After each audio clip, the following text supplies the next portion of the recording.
Hey guys, this is Jared Miller. Here to try to help shed a little bit of light on this front-to-front wrist roll. Kind of looking through some of the comments, naturally speaking with some of you guys, I noticed that this one's kind of a hard one for some of you guys to learn. And I know through my own training experience that this one was a harder one for me to kind of grasp as I kind of progressed through my training. And even then, still after years of having done this move, I still don't have it down 100% every single time I do it. But again, I think that really just highlights the effort with this and any other prop that you choose to spin. It just takes dedication, constant training, and keeping up on your skills. So, but at least I figured I can try to help share a little bit of how I do things, and hopefully that kind of shed a little bit of light on some of this stuff. I know there's plenty of videos out there kind of explaining, and naturally I know a lot of you guys have seen Ken Hill's videos, which are pretty fantastic, but I feel like sometimes it helps to get a secondary and even tertiary opinion, or kind of perspective to try to help work through some of these more difficult moves. So basically what I'm going to try to do is just kind of show you where I like to release my thumb, or put my thumb placement I should say, and where I like to do my release, and kind of add in a little bit of slow-mo here, so hopefully you guys can kind of analyze it a little bit and just kind of share basically my technique on it. So naturally you're going to start in front grip, naturally front to front, and from perspective of the spinner, it's going to be going counterclockwise. I mean, if you're right-handed. Now, naturally, if you're left-handed, it's going to be going clockwise. So just kind of naturally go with what hand you're using.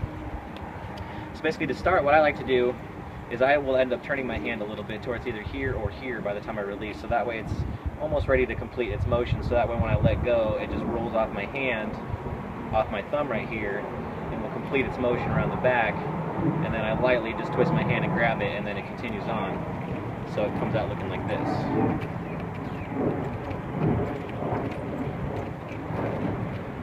It is even then you can see it sliding on me a little bit, and again, not 100% here, but one thing that I like to share with people is what I like to call the reload spin, which I've never really found another name for this, but basically when you're spinning, you just give it an extra 1, maybe 2, maybe 3, just whatever you're comfortable with, rotations in between to help realign you for when you're ready to do your next wrist roll. And then eventually, after you do it so many times, you can just get comfortable doing it over and over and over without that.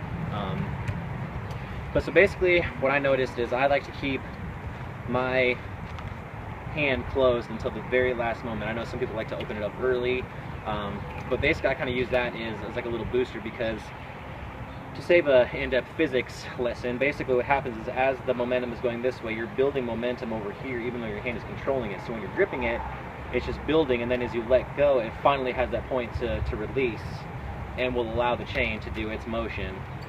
So you can see it's almost like I'm holding it until it's right here, and then I let go, and then my thumb helps it do the rest. And I think that also helps for me, because when I do it, basically, as I let go, my hand is already there, open, so that it will catch and deflect, and it passes on the back side of my hand, as you can see there. So it's going to pass on the back side of my hand, so all I have to do is turn my thumb in, and there it meets my hand, and then it goes again. And as you can see, there's a very subtle turning of my hand right at the very end. So it's like my release point is here, and my catch point is here. And again, I'll throw in some decent slow motion there to try to help highlight some of that action. So here, I'm trying to highlight a little bit of the motion for you. You can see that my hands are opening very, very late, almost to the point where the stick is completely vertical. And there's a little bit of a pop off my thumb due to that momentum building as I previously described.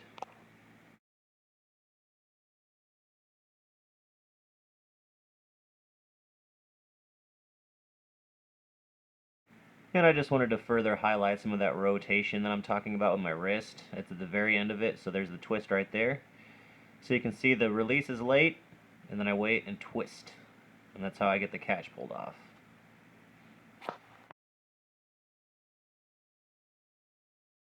I tried to include a little bit of first-person perspective here.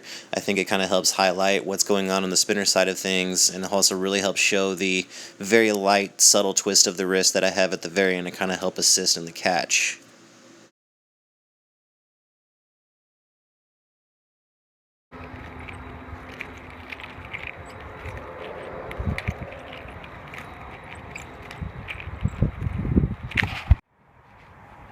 Alright, so So try to throw in a little bit of first-person shots just to kind of help highlight, how it's working on the back of the hand. It's more of from a spinner's perspective.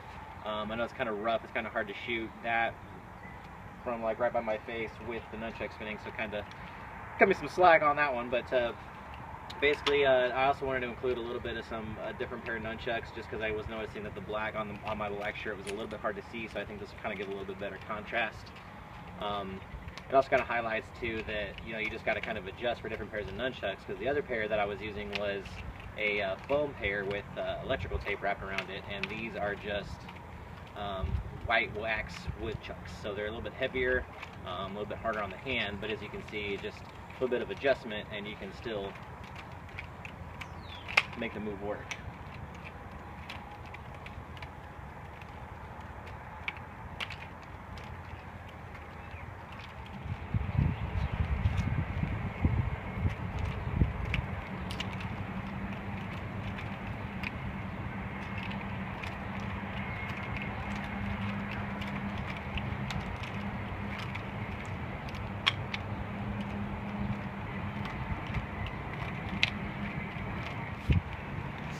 So for these last little segments here, I just kind of wanted to let you guys take a look at it and kind of see the motion with these different colored nunchucks, because I really think it helps with the contrast. Again, I just really like to highlight the fact that I am using a relatively late release as far as the move is concerned, which helps build that momentum to give that pop off the thumb, as you can kind of see. And it gets even to the point where if you give your thumb a little bit extra boost, it almost becomes an aerial, as you'll see with some of my rotations. But I hope this was a little bit insightful. If you guys feel like there's anything I skipped or could have included, done better, please feel free to let me know, because I'd love to try to help you guys figure out this move, because it's really fun and it helps transition to a lot of things once you're done with it. Thank you.